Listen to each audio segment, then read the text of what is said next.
I need to calculate electric field due to more than one charge. I'll take Q1, this is Q2, this is somewhere here Q3. Okay, so here I would like to calculate electric field. We have covered in the last class. Where you want to calculate electric field, there you have to imagine a unit positive charge. Q1 repels this one. According to Coulomb's law, electrostatic force of attraction or repulsion acts along the line joining the charges. So that's why this is the line joining the charge. This is positive charge, this is also a positive, so that's why it repels in this direction. By the definition of electric field intensity, electric field at this point is the force experienced by unit positive charge. So that's why this one I'll represent as E1. Electric field is a vector quantity. Okay, that is E1. Similarly, electric field due to charge Q2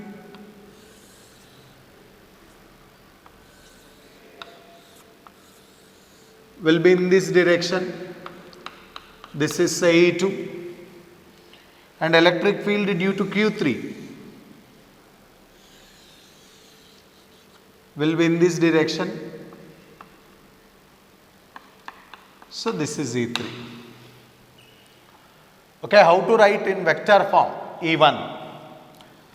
So now I would like to write E1. Electric field at point P due to first charge. So that I can write it as EP1. Electric field at point P due to first charge. Okay, that is 1 by 4 pi epsilon naught charge SQ1 divided by distance. So vectorially we will represent this as a position vector. Position vector can be written as R bar, electric field at point P due to first charge. So that's why can I write it? I can write this one as R bar P1. Similarly, position vector of Q2 from this point can be written as RP2 bar. Similarly, position vector of Q3 is RP3 bar. Okay, so but electric field at any point due to a point charge expression is 1 by 4 pi epsilon naught Q by R square. Here I will write magnitude of the position vector square. So that's why I'll write RP1 square. Okay, now this is the magnitude of electric field here. So but electric field I have represented in unit vector. Here I have represented electric field vector.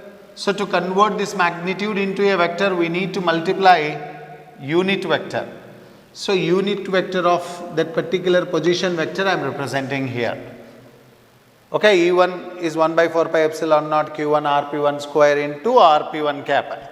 Similarly, electric field at point P due to second charge is 1 by 4 pi epsilon naught Q2 by RP2 whole square into RP2 cap. Similarly, due to third charge, electric field at point P due to third charge is EP3 bar is equal to 1 by 4 pi epsilon naught Q3 divided by RP3 square into its unit vector RP3 cap. Okay, this is the electric field at this point due to individual charges Q1 and Q2, Q3 we have calculated here. But I want a net electric field here. See, electric field is also a vector quantity. Here also electric fields are superposed at this point. So I will use principle of superposition, that is net electric field at point P. E bar is equal to EP1 bar plus EP2 bar plus EP3 bar. We have to calculate. Just you substitute these expressions here, you will get net electric field at that particular point. Okay, this is how we will calculate electric field at any point due to more than one charge system. So now we will solve one numerical to understand this concept further better. I will take one square of side A. First charge is a Q, second charge is also Q, and third charge is also Q, and fourth charge is also Q. That means I have taken all like charges, like and equal magnitude charges. Now I would like to calculate electric field at the center of the square. Here I want to calculate electric field. Center means obviously point of intersection of the diagonals. So here I would like to calculate electric field. See, here I have more than one charge. So that's why we have to apply principle of superposition. If you want to calculate electric field here, you should place here unit positive charge. This is a very basic point. Okay. This I'll name it as A, B, C, D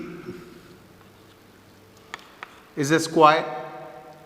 So electric field at this point due to this charge is electric field at any point due to a point charge is defined as force experienced by unit positive charge placed at that point. So that's why this I'll write it as electric field due to a charge at vertex A, EA. Okay, similarly B, this is also repels the unit positive charge. That repulsive force will act along the line joining the charges. So where you want to calculate electric field, from that point you have to represent the direction of electric field. So here EB will be in this direction. Force experienced by unit positive charge is called electric field at that point due to this charge. So EB will be represented in this direction. So similarly C is also a positive charge. So it repels in this direction. So that's why this is EC. D charge is also repels in this direction. So this is ED. Okay, now I have represented all four electric fields. They'll superpose at this point. So net electric field E bar is equal to EA bar plus EB bar plus EC bar plus ED bar. Okay. So first I have to calculate electric field at this point due to one charge. So that's why I'll calculate electric field due to A at that particular point O. Okay, electric field expression magnitude is 1 by 4 pi epsilon naught Q by R square. This is the basic formula for electric field. Okay, now I'll apply for charge A. EA is 1 by 4 pi epsilon naught. Charge is Q divided by. Now I need to calculate this distance. This is half of the diagonal. So we know how to calculate this distance. First we have to calculate the length of the diagonal by using Pythagorean theorem. This side is A means this side is also A. The length of the diagonal is root 2A.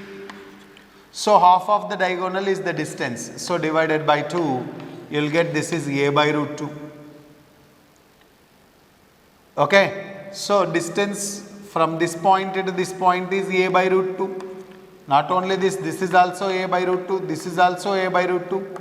This is also A by root 2. So that's why I will write here A by root 2 whole square. So electric field at a point O due to charge at vertex A is 1 by 4 pi epsilon naught. A square root 2 whole square is 2. Denominator in denominator goes to numerator. So that's why 2 Q by R square. So magnitude of the charge is same, distance is same.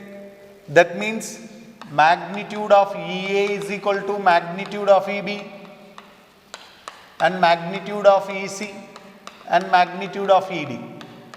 So all are equal, but they are also acting in opposite direction. So angle between these two vectors is 180. If you apply parallelogram law, you will get A minus B. That means EA minus EC you will get 0. So similarly EB minus ED also gets cancels out. So net electric field at E is 0. Net electric field at O is E, that is equal to 0. So net electric field at that point is 0. Okay, this is how we can deal more than one charge exists in a system. Take electric field at this point, one charge at a time. Afterwards we apply parallelogram law of addition vector, then you will get the answer.